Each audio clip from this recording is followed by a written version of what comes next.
Hi, this is Eli Kranzberg, and welcome to this series on Logic Pro 10. In the next 7.5 hours, that's right, you heard correctly, 7.5 hours, we're going to go through all the basics that you need to get up and running with Logic Pro 10 on your Mac.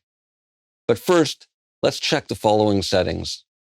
Launch Logic Pro 10, and from the File menu, choose a new empty project and create one default track.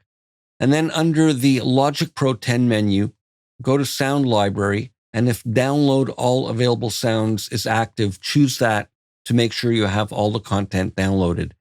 Also, open Sound Library Manager and choose Select All Uninstalled if it's highlighted, and then press the Install button.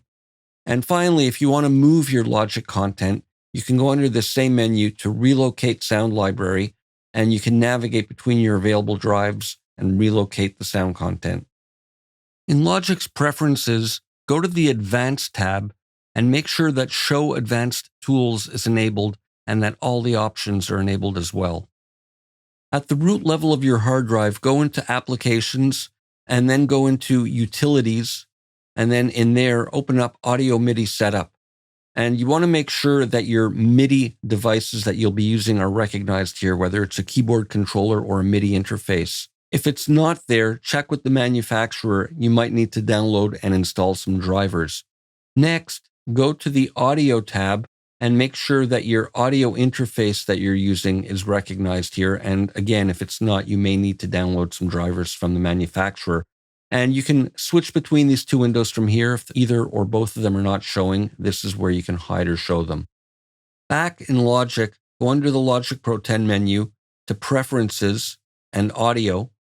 And here we want to make sure that your audio interface that you're using is recognized and enabled. And if you need to switch, make sure to hit the Apply button and just make sure that it's set for input and output and that this is enabled. And you can set your buffer at 128 for a good starting default size.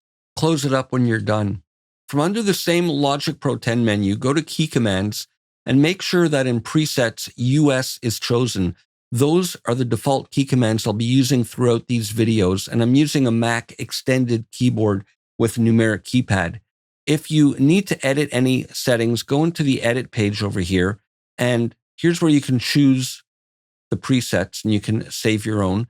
And if you want to make any changes, you simply select the key command, and then use Learn by Key Label or Learn by Key Position if it's a key that appears in multiple locations on your keyboard. Press it to enter the new key assignment, and then press it again to take it out of learn mode. And I also want to mention that I'll be making available all the project files for each of the accompanying videos for you to download so you can follow along video by video with what I'm doing on screen.